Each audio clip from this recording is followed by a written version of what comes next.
Om Namo Venkatesaya. Welcome back to my channel Tirupati. ముందుగా మీ అందరికీ కూడా నమస్కారాలు. మన channel WhatsApp, Telegram link comment సెక్షన్లో ఇస్తాను. జాయిన్ అయ్యి ప్రతిరోజు తిరుమల లైవ్ అప్డేట్స్ తెలుసుకోగలరు. ఈరోజు జూలై 30వ తారీఖున గురువారం రోజు ఉదయం 10 గంటల తర్వాత రేపు 31వ తారీఖున శుక్రవారానికి సంబంధించి ఉచిత సర్వదర్శనం టోకెన్లు, నడక మార్గం టోకెన్లు తిరుపతిలో మీకు విడుదల చేస్తారు. ప్రతి గురువారం రోజు ఎటువంటి సర్వదర్శనం టోకెన్లు లేని వాళ్ళు నేరుగా తిరుమల కొండపైన దర్శనం చేసుకోండి.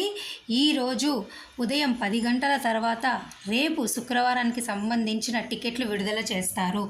విడుదల చేసిన తర్వాత నేను ఈ వీడియో కింద కామెంట్ సెక్షన్లో టైమింగ్స్ రాస్తాను.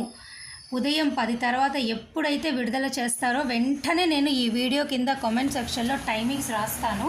దయచేసి మీరందరూ చూడండి, ఓకేనా? ఇక నిన్న జూలై 29వ తారీఖున 74,471 మంది దర్శనం చేసుకున్నారు. 31,319 మంది తలనీలాలు ఇచ్చారు. 4,68,00,000 హుండీ కానుకలు, 4,09,000 మంది లడ్డూ ప్రసాదాన్ని తీసుకున్నారు.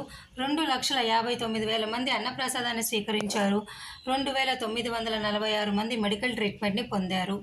ఇక ఈరోజు జూలై 30వ తారీఖున ప్రస్తుతానికైతే అన్ని కంపార్ట్మెంట్లు ఫుల్గా ఉన్నాయి. క్యూ లైన్ అనేది శిలాతోరణం నుంచి పొడిగించబడింది. వీళ్ళందరికీ కూడా 15 గంటలు దర్శన సమయం పడుతుంది. ఇక రేపు శుక్రవారము, శనివారము, ఆదివారం వస్తుంది కాబట్టి స్లోగా భక్తుల రద్దీ అనేది పెరుగుతుంది.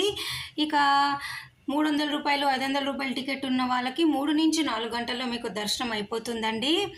మరి కాసేపట్లో సర్వదర్శనం టోకెన్లు విడుదల అవ్వగానే నేను కామెంట్ సెక్షన్లో మీకు పిన్ చేస్తా, దయచేసి చూడండి. ఇక ఈరోజు గురువారం కాబట్టి మీకు విఐపి బ్రేక్ దర్శనాలు, శ్రీవాణి బ్రేక్ దర్శనాలు, రికమెండేషన్ లెటర్ల ద్వారా రూములు అన్నీ ఉన్నాయి. చంటి పిల్లలు, ఎన్ఆర్ఐ, మిలిటరీ దర్శనాలు ఉన్నాయి. దర్శనానికి సంబంధించి ఏమైనా డౌట్లు ఉంటే నన్ను మీరు కామెంట్ సెక్షన్లో అడగండి. మరి నేను ఈ వీడియో ఇంతటితో సెలవు తీసుకుంటున్నా. ధన్యవాదాలు. Thank you so much for watching.